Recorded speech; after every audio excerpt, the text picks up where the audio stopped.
Rock Solid Radio wants to thank Hummel Insurance Group for sponsoring today's show. Hummel Insurance Group now owns and operates 7 different offices located throughout the tri-state area. For over 50 years now, the Hummel Insurance Group has been assisting customers with insurance needs and questions. For all your insurance needs, contact Hummel Insurance Group at 812-537-1785. Welcome to Rock Solid Radio. I'm Linda Hutchinson, and I'm joined here with my partner in crime, my husband. I have down written ministry, not crime. Holy cow. Well, when did we shift roles? Who reads our outline anyway? So I'm like, but mine says ministry, yours says crime. Actually, I thought you wrote that I'm joined here in hand with my husband. You have to know, I'm not a big PDA guy, public display of affection, so then that drives Linda crazy. But so yeah, we're probably. I think one of our early arguments in college was not. Why don't you just hold my hand? You would not hold my hand walking through campus. So because it's weird, just weird. It's private. Oh, that really just kind of tees us up for our conversation today. We're going to be talking about insanity. When we start having those arguments over and over again, it seems like we're arguing about the same thing. The same argument, different day. Yeah. Not that we ever did that or anything. You know, hon, how many times we've mentioned this before on the show? The number of times I'll say not so much lately, but early on when we were writing shows, that we would get into arguments about writing the show or something that was in the show. It was like, yeah, this is going to go really well on this show. Well. Yeah, and you know what? If you are having arguments with your spouse or someone in your family, like, humor sometimes helps, but you got to use it in the right appropriate time. Because Merle would try to break it up with a joke. Like, I'm not really in the mood to laugh yet. Sometimes those land and sometimes they don't. So they're landing today because we haven't been arguing. But yeah. But before we get started. Wait till we get to the end of this show. Yeah. But before we get started, we want to thank our sponsors. We want to thank Maxwell Construction, who has been with us since the very beginning, and also Casey's Outdoor Solutions and Hummel Insurance Group for their support of Rock Solid Radio and really ultimately this ministry of Rock Solid families. All right. You know, I'm reminded of a certain passage. What? So we're going to talk about arguing. Why do we keep arguing about the same things, right? Yeah. Have you ever seen or read that one scripture? I think it's in Proverbs somewhere. Don't. In fact, I think it's exactly I did Proverbs read in the notes that you were going there. 27:15, and I think it says something like, a quarrelsome wife is like the dripping of a leaking roof in a rainstorm. You could tell it was written by a man. You know, I mean, I think more scripture need to be written by women, so we'd probably have a lot of those argumentative husbands too. Yeah, well, for men, they just always use the word fool. Proverbs is filled with scriptures about fools. Oh, you said it, I did not. All right, so yeah, we do thank our sponsors and all that, but man, we are closing out 2021 and already looking at a lot of activity coming up in 2022. So we want to just touch base quickly on some of those. On February 12th, we have Rock Solid Families Rock Parent. That's how we're naming that. Yeah. Families Rock Parenting Workshop. And that's going to be at the Urban Crest Church in Lebanon, Ohio. Mm-hmm. So mark that on your calendar if you're interested. Yeah, everybody's welcome. That's an open party kind of thing. The other one is February 19th, where we are doing a Secure the Knot. So this was a retreat that we did back, it was in November or October? Beginning of November, we did that, and we're doing another offering of that, and it's going to be February 19th. This time it will be hosted at Bright Christian Church. Yeah. So we'll be getting you more details on that. But that's a full Saturday. And so what a great opportunity there to just dig in on marriage stuff. Yeah. And, you know, it's funny, like I'm protecting Super Bowl weekends and stuff like that. So we're making sure we don't do these things on Sundays and stuff like that. Oh, yeah. So, you know, if you did not have an opportunity to come Secure the Knot when we did it last time, it was pricey because we had an overhead as far as like hotel rooms and all those meals. And it does include lunch and breakfast. This one does. It's going to be a lot more reasonable and affordable for families, I believe. So again, February 19th, it's a full day workshop.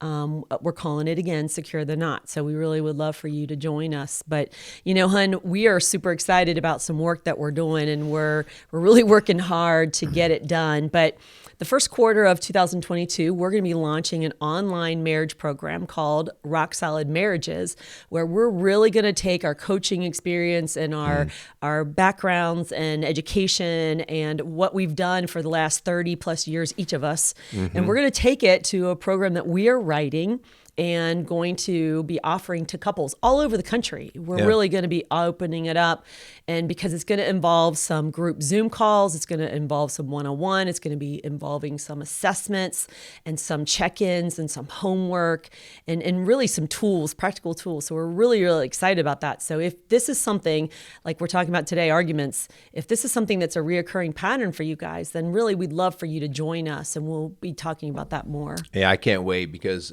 I'm one of those kind of people that I don't, and I know you are for sure, hon. Like, if I don't like to spend time on things that I go, I just don't think this is very worth it. I don't think it's very valuable. And so we are going out of our way to make sure.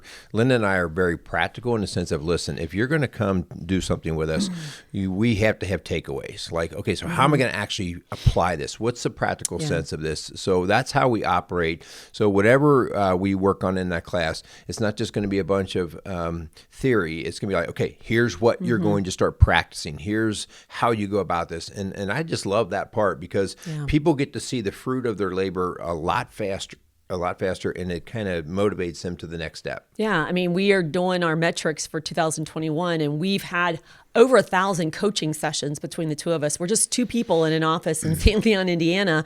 And so we know that there's only a finite amount of time that we can come and see couples face-to-face one-on-one. And so our real prayer was, how do we exponentially help more couples? How can we strengthen our communities and our areas nationwide, one family at a time? And so this is something that we really believe will exponentially reach more families. And so we're excited about that. For sure. Yeah. So let's get into our topic, Linda. So, so as we always talk, Linda and I struggle with about everything we've ever talked about on this show. Hang on, you were almost going to say Linda. Say, we both struggle, and sometimes, you do need to learn to laugh at things, but sometimes you got to go a little deeper, because things start to hurt at a different level, especially over years. And Linda and I use a story often in some of our marriage workshop stuff, because it really quickly in our marriage taught us what was going on much deeper than what we thought was going on. Okay. And so we call it the argument of the blue pants.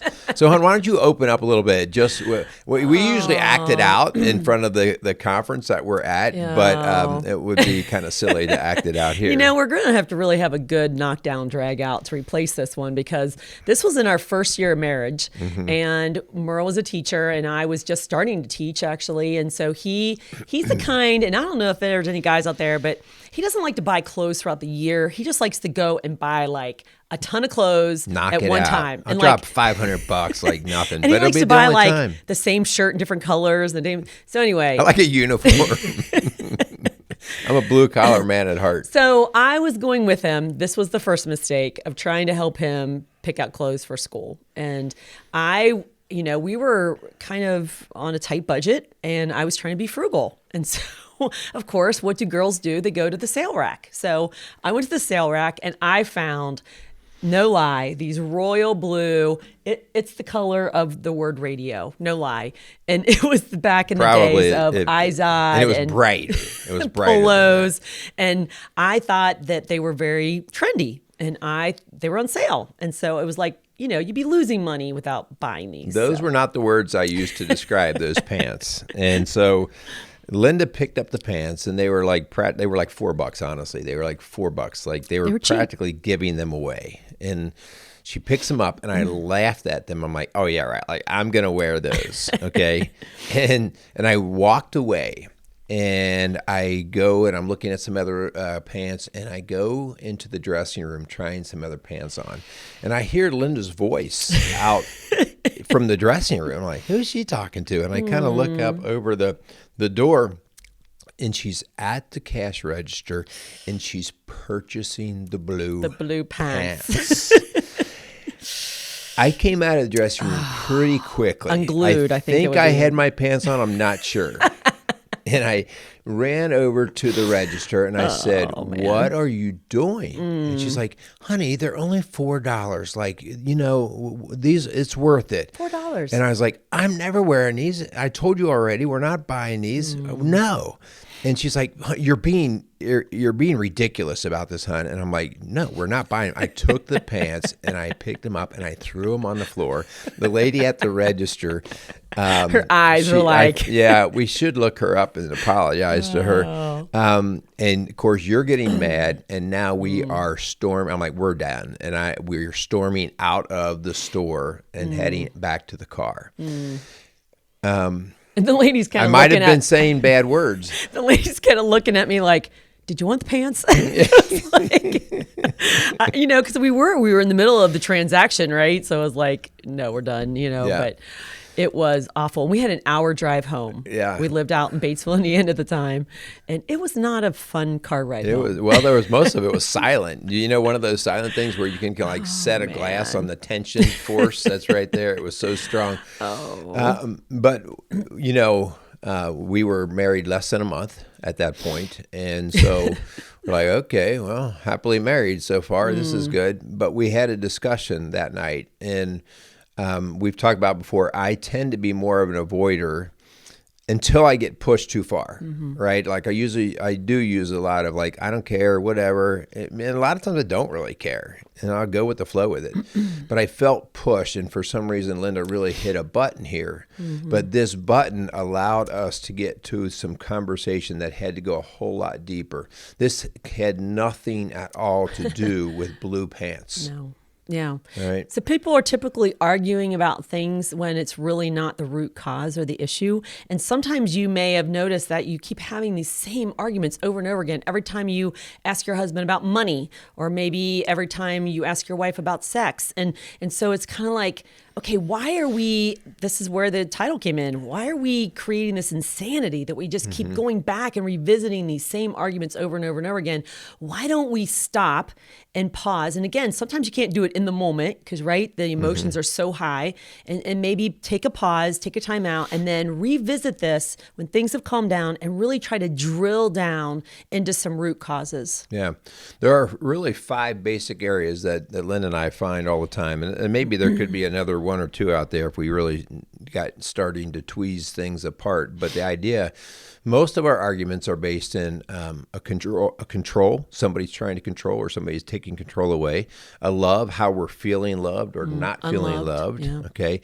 A respect or a disrespect. I just don't feel respected here. And that was a lot of that argument. That our argument was really about control and respect. That was what that really boiled down to. Affection. Like not holding Linda's hand, even though she wants me to hold her hand. But that also could be sexual intimacy, that kind of thing. So it can be used as a rejection or manipulation. And finally, trust, man. And we do show after show like where trust comes up. And so these are 5 big areas that are really kind of at the root. And when you boil things down, you go, yeah, we're really not arguing about the color of the paint on the wall or what the kids are doing. What we're really arguing about is one of these foundation things. And it's something about how we're wired, whether it was a past event, whether it's our personality, that's bubbling up through this.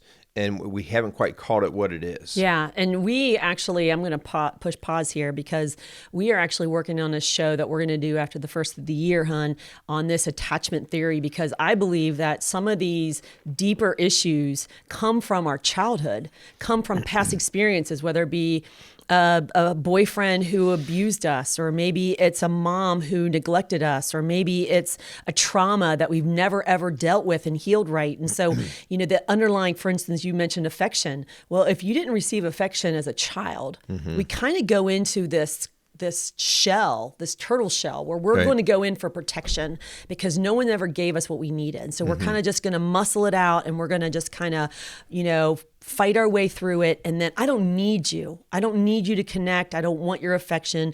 And so we're going to really dig down into those in the show coming up, because I think that we're seeing that more and more, is that we're not even really arguing. You're not even the one I'm mad at. Right. I'm mad at my dad, or I'm mad at my mom, or I'm mad at my first husband or my boyfriend or whatever. And so, man, if we can get healing for that and not ignore it and just kind of, we don't want to just gloss it over and pretend like it's not there, that I think there's real true healing. Yeah.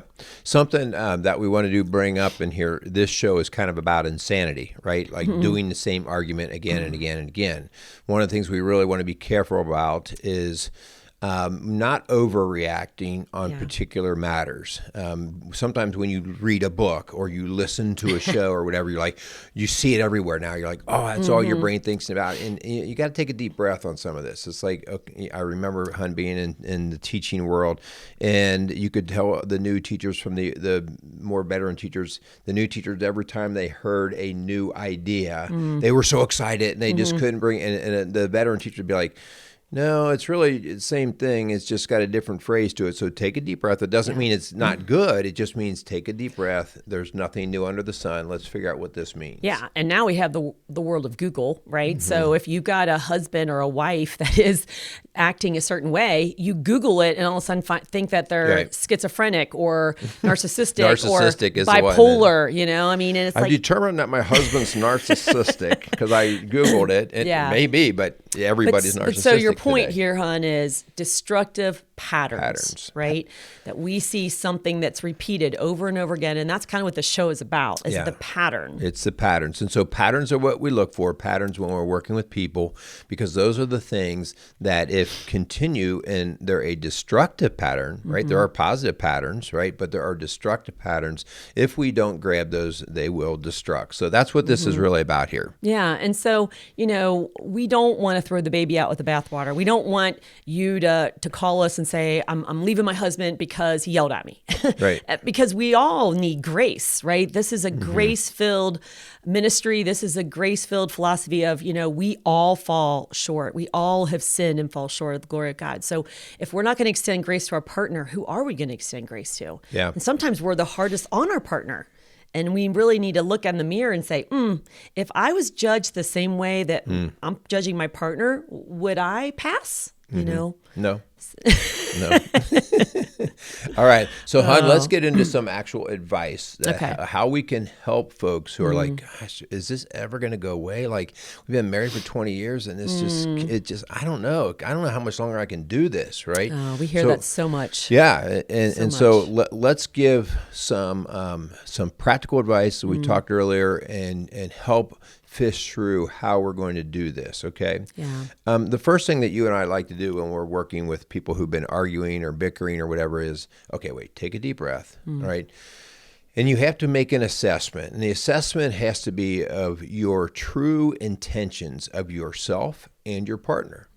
Like, you know, I have to assess, like, do I really think that Linda has the best intention? Okay, even though she's doing something that's hurting or bothering me or I don't like, is she working with ill intention? Like she's trying to upset me? She's trying to do that? Or is it, no, that's not her intention at all. So I have to go after the intention, all right? Because it helps me ground whether I'm going to act or react in the appropriate way. Yeah, and sometimes you're reacting out of maybe a level of mistrust and you really haven't even acknowledged it, you know, that maybe there is doubts or fears in you that are valid and that you've kind of just brushed it under the rug and pretended like you didn't notice or you weren't going to deal with it. And you wonder why you keep getting angry or resentful. Maybe it's because you have allowed that to brew inside you and that you really are going to have to address it. Like, I'm sorry I got upset again. I feel like there's something you're hiding. And so that's in you to let it out. That's that assertiveness in saying, this is how I feel. So we got to assess, why am I getting upset? Okay. And is my partner really, like you said, good-willed? Like, do they want my back? Do they have my good intentions? Or is it abusive? We got to really assess that. And so, like, let's say we did, Hun, find out that somebody has ill intent. Like they've been so upset in this marriage, or they don't like this marriage where it's at, that maybe the love is not there anymore. And they do kind of, I know this sounds kind of crazy, but they kind of hope bad things happen to this person, or they have ill motive. And so we need to go back into that. Like, what's going on there, because we can't build a foundation in this marriage if the essentials of trust and intention, if those are not strong. So we might have to go back and go, hey, let's not talk about whether, we painted the wall the wrong color. Let's talk about what was the intention behind that. And we may need help to do that. Yeah. Right. Like if we have people who are actively functioning with ill intention, that's a game changer for how we're going to go about this. And we didn't bring this in this one, but we did a show on fighting fair. And I really want you to go and Google the rules of fighting fair, because if they're name calling, if they are just so disrespectful and unloving and nasty, like if your partner's cussing you out, we really got to get to that, because that's not okay. Okay. Or any kind of physical or verbal abuse. Like that's not okay. So let's really recognize the emotions. Why are they upset? Why are you upset? Let's take a time out. Let's like you said at the beginning of the show, take a deep breath. Okay. And let's recognize and try to figure out, where are those emotions coming from? Okay? The best thing that happened to Linda and I on the blue pants story, okay, the best thing, and we didn't realize because it felt like the worst thing, but the best thing was the hour-long drive home, because we were put in a timeout position. Neither of us had the stamina or energy to argue for an hour. And so we just shut down, okay?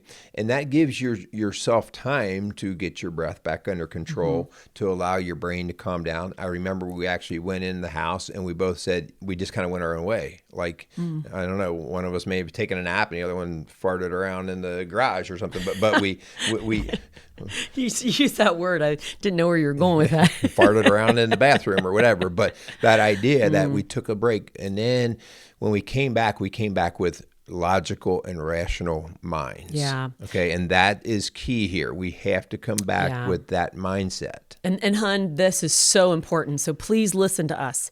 You cannot just pretend that did not happen. Okay. If you had a blow up and you wonder why you keep having this blow up, it's because you never dug into that blow up to figure out what went on. So please, I cannot tell you. I just told somebody the other day, I'm going to get a big rug in the middle of our office so that I can physically start putting things under the rug when they tell me about these things they've been dealing with for 20 years and never, ever try to get resolution for. And it's probably because they don't have the tools or the patience or the ability to do that. But that is where outside help's got to come in. So please do not let this fester.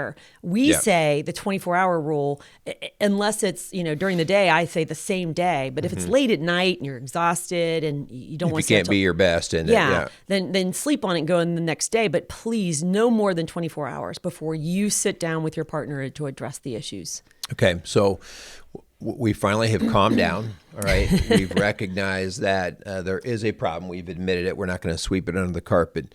Now we kind of have to have rules of engagement, okay, or ground rules. And so just look at James 1:19 says, "My dear brothers and sisters, take note of this. Everyone should be quick to listen, slow to speak, and slow to become angry." Those are kind of some of the basic ground rules of how I have to train myself. And by the way, this is a training. This is a practice, especially if you've been practicing bad habits all along. If you were the guy who was quick to slam your fist and yell and cuss, I mean, if you practice that long enough, you become pretty good at it. Or if that's what you saw growing up. Yeah. But it's not helping. So here are some basic ground rules, okay? You got to treat each other with respect. And you said this before, Hunt, like the name calling. No, there's no name calling. There's no innuendos. Okay. You don't interrupt. Even each tone other. Can really say a lot. That sarcasm. I stuff. love you. I love you. You know, just like, you don't. That whole sarcastic tone. This is not the time for thinking you're funny or cute or you're trying to get the upper hand. This is not the time for that. This is the time to respect each other and to listen to each other, okay? We talk about this in many shows. While you're listening, don't be thinking about what you're going to say, right? So that's one of the very first things that I always look at when I'm counseling somebody. If as soon as I say something, they are quick with a response, I know that probably about 2/3 of the way through our conversation, their brain was already on their rebuttal rather than just listening and going, okay. Yeah. I'm hearing you. I'm listening. Okay. And so that whole idea of us learning how to read each other's emotions and taking it in and not having to have a response. Yeah. Just listen. And I'm awful at this about interrupting. Okay. I am quick to talk, and I'll just confess that. And so Mom's the word. No.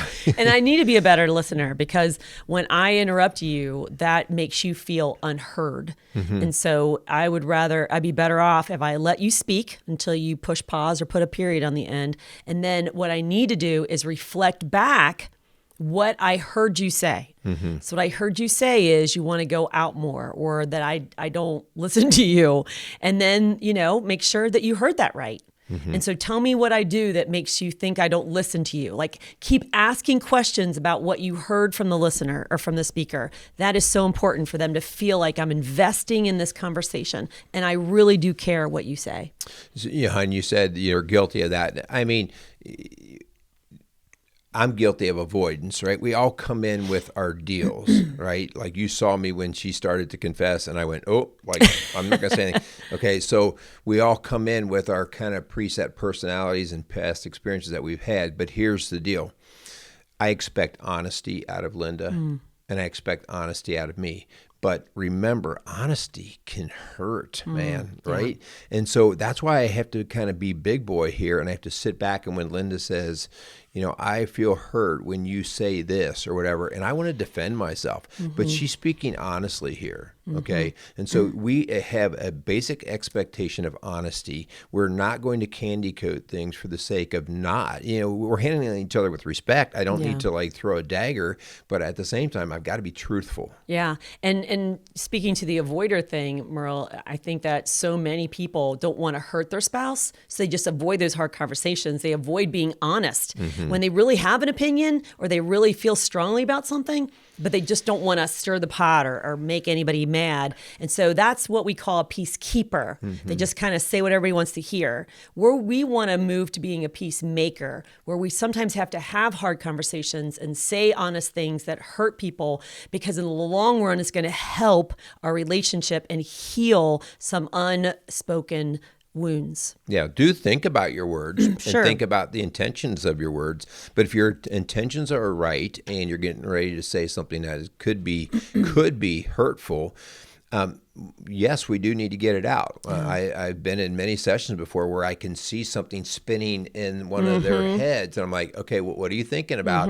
Oh, no, I think I just need to keep this in. I'm like, no. I mean, we're in a protected, safe environment. I'm here as a neutral mediator.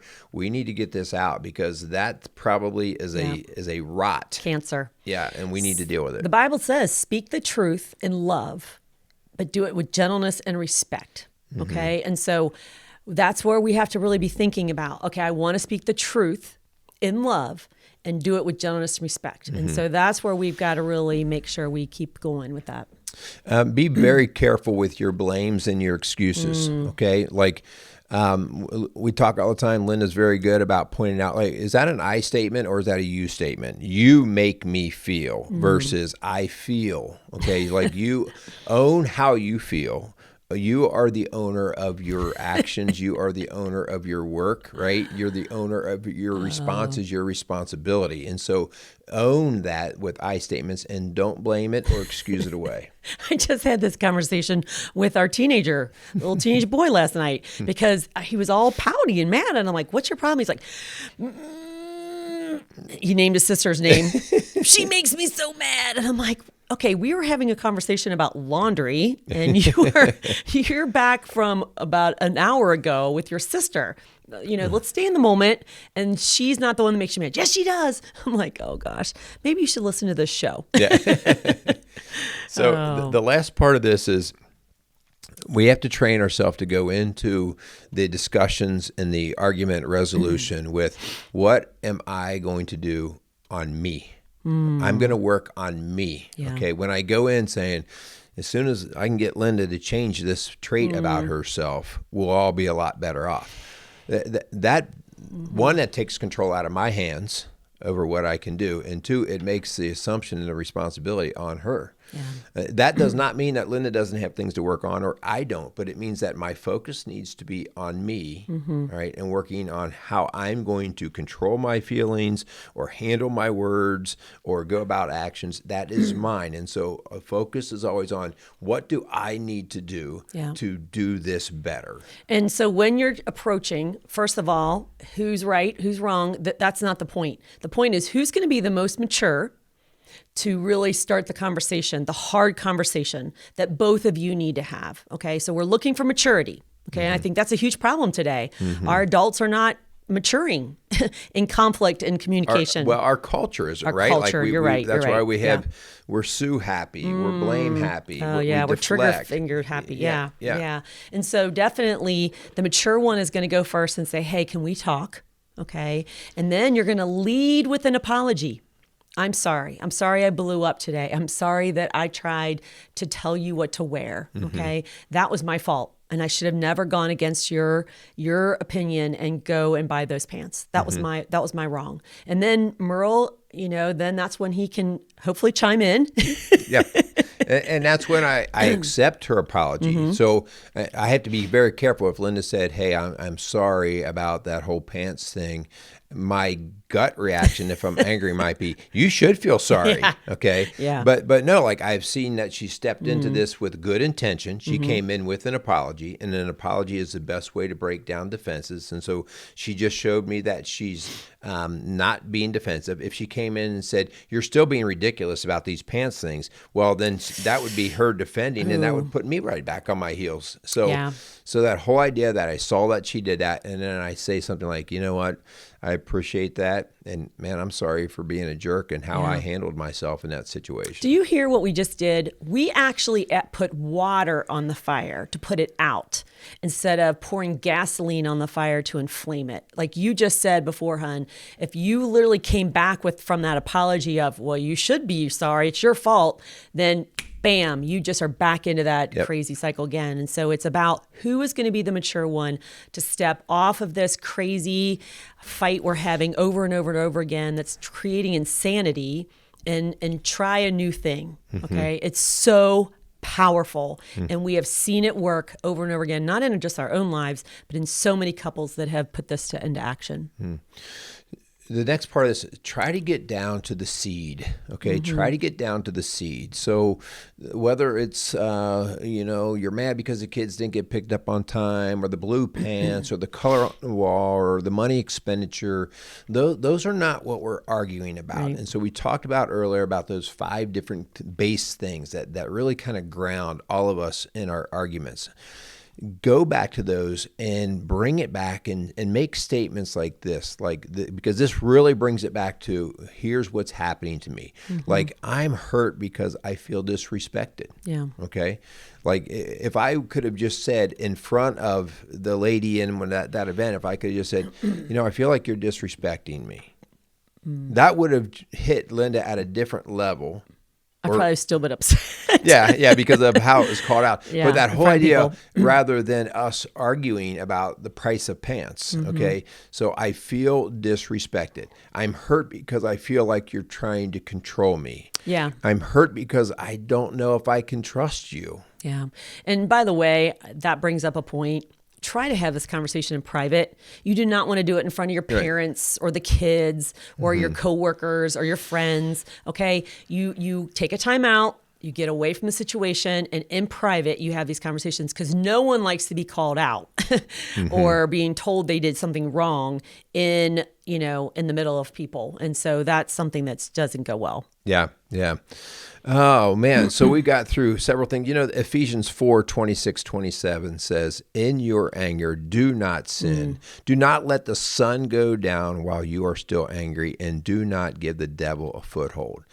Hun, before you said the idea of the 24-hour rule or, let's work this out before we go to bed.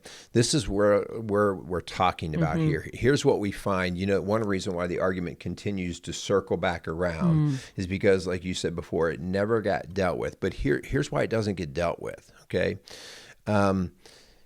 We feel that emotional storm. We're angry, we're upset, we're mad. We walk away, we finally cool down.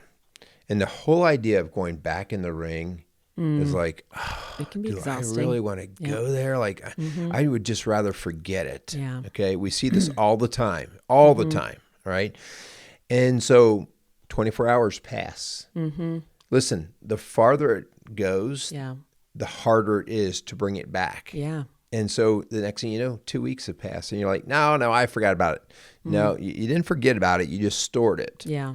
And then something triggers it again. Yeah. We're back in it, but now it is compounded. It's even worse, even though it could be a smaller incident. Yeah. Right? I'm just telling you, one of the favorite phrases I heard growing up came from my dad, and he said, "You're making a mountain out of a molehill." And it was because my mom did not address things in the moment in a respectful, assertive way. She stored it, stuffed it, hid it under a rug, and then all of a sudden it would blow up into something huge. And then my dad would look at me like, seriously, I didn't put my shoes in the mudroom, and you're getting, but it wasn't all about the shoes. It was the pattern that she had built up in herself that she never resolved in the moment.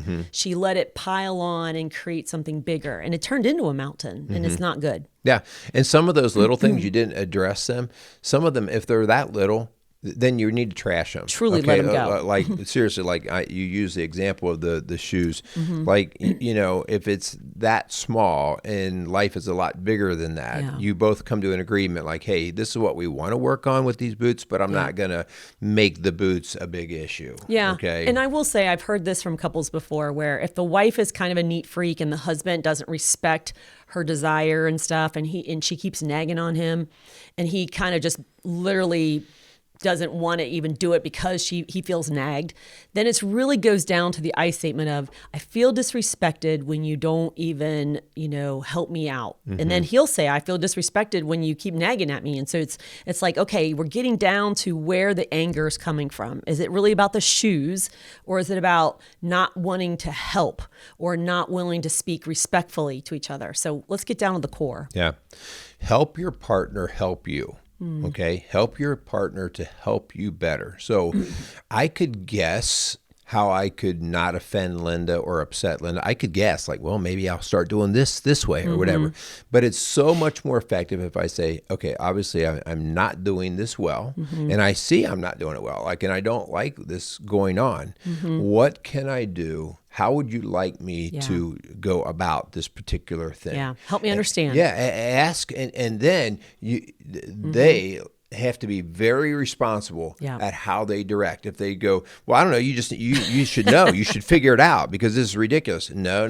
They're asking for your help because they're not getting it very well. So help them. So like I would appreciate that in the future. You get upset with me, please don't refer to me by my mother's name. Okay, so that I would be calling Linda by her mother's name, and I'd get her all fired up, and I'd say, okay, what can I do to do better? And she'd say, from now on, like if you're upset with me, don't refer to me by my mother's name. Oh, yeah. That one really ticked you off, huh? I don't need to use that anymore. Yeah, for sure.